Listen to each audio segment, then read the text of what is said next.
पसंद आई।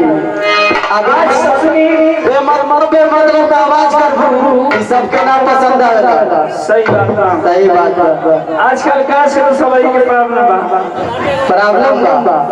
ठीक है मैडम जी, कहीं का जानकारी ले चाहता है, ये जानकारी ले चाहता है, हमारी ना ले चाहता नहीं। हां जितना लोग हो ऊपर से नीचे ले।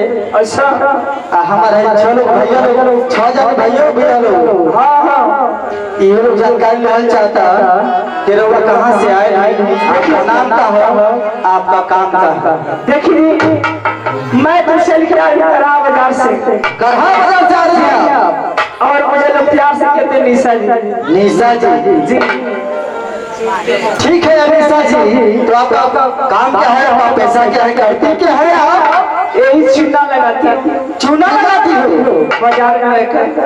बाजार में लेकर लोगों को चूना लगाती हो? हाँ नहीं क्या समझता नहीं ना हम अरे पान के दुकान पर पत्थर चूना लगाई इनके चूना लगाओ नहीं। राम आशीष कॉमेडी हमारे बड़े भैया ना जी इनका लगाओ तो हमारे दुकान में आइबे ना करो। तुम्हारी दुआरी बना जाना दुकान पे ना आवे अगवारे पिछवाड़ से झांक लेना कि नहीं। अब का जब वो झांकत हो आदमी हुई। अच्छा ठीक है मैडम जी। चलिए तो निशा जी ये जानकर बहुत ही खुशी हुआ जी। और हेलो मैडम जी आप भी आइए। हेलो का हो जी? हाँ का पूछता नहीं बोला तो लगा लगे सूजी गिर। हेलो मैडम जी का बोलो तो लगा तो खाली सूजी गिरा तो ढोला वाली। सही और क्या हम तो देखो तनी हम तो ऊपर हुए के देख के परेशान बनी तब से। क्या जो चश्मा लगा क्या हेलो हाँ और चाचा जब हम छोला लगा के बैठे रहो जी काहे परेशान हो नहीं खाते उना देखो तनी हमके जब से देख ले बने एक तार देखता न वहां के आंख घूमत नहीं थी। ए दादा ऐसा कोई हरकत मत करा ऐले क्या ले ना मनो का मान सम्मान आखिर तरे हर बार कर रहा खान की वही जमत कर ले रहा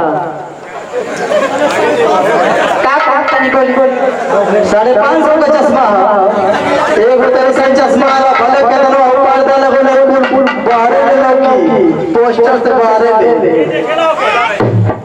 तो ठीक है मैडम जी। एनिया से इंद्रजीत मैं पूछा था नहीं के देखे लाई थे पूछा समय इंद्रजीत भैया ढेर लगा अपने भाभी के देखे लगा के खाली इंद्रजीत भैया। हाँ इंद्रजीत तो भैया तब कहता हमें पुरान भैया इस बार भैया इतवार भैया है मैडम जी। का जी इतवार भैया तब काज नहीं की जान काया चले आप हम बहुत आई लाई कुछ सेवा पाने लिया है हमारे खातिर की खाली वैसे खाली आता गई का करब अचानक से छुच्छे हाथ में चली आइलो बड़ी खजूर लगता बोले से पानी भाई लगता का हेलो मैडम जी कहां जी आई देखो आई तो के पसंद है कितना ई तो सबके पसंद बा इंद्रजीत भैया के समझिए पसंद है कितना हां बोलो आगे वाली बात कर आगे वाली बात बोलो आओ पीछे खड़ा वहां के नाच देखे आइल बा ओकर सिंगिया देखो नाच देखे आइल बा फालतू काम कर थोड़ी ना आइल ए गुड़िया जी कहां जी ओकर सिंगिया देख कितना आई भी है का कोरी के बैठल बना तो तोके सब बताइबे करती हम जितना बोलत कर बोली का कहता हेलो मैडम जी। ए गुड़िया जी आज दहिया बाई में ना का बाई में ना हवा भाई में हाँ खाली किरौना बस है ना किरौना गिरा फसल उठे सखी का कर वहां के बाई में तो हइया हेलो मैडम जी ये बताइए आपका नाम क्या है? आए हमारा नाम गुड़िया बजी आपका नाम गुड़िया है? हाँ ये पार्टी की मालकिन है जी मिस गुड़िया जी। हाँ और कहाँ से चलकर आप आ रही हैं ये भी मैं जानना चाहता हूँ। लेकिन हम गाड़ी चट्टी से रह के पार्टी चलाई जी गाड़ी चली से जी ये जो गाड़ी अच्छा ये पार्टिया का मैनेजर है जी हाँ हम तो जान वाले के पीछे बैठे ठीक बा बोलिए ठीक है मैडम जी।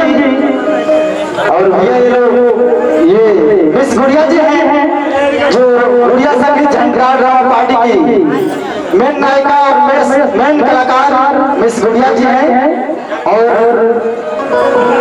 गुड़िया जी आपका नाम क्या है, पैसा क्या है, काम क्या करती हैं, समझ रहे हैं बात को। देखिए हम गाय चट्टी पर होके सब्जी बेची।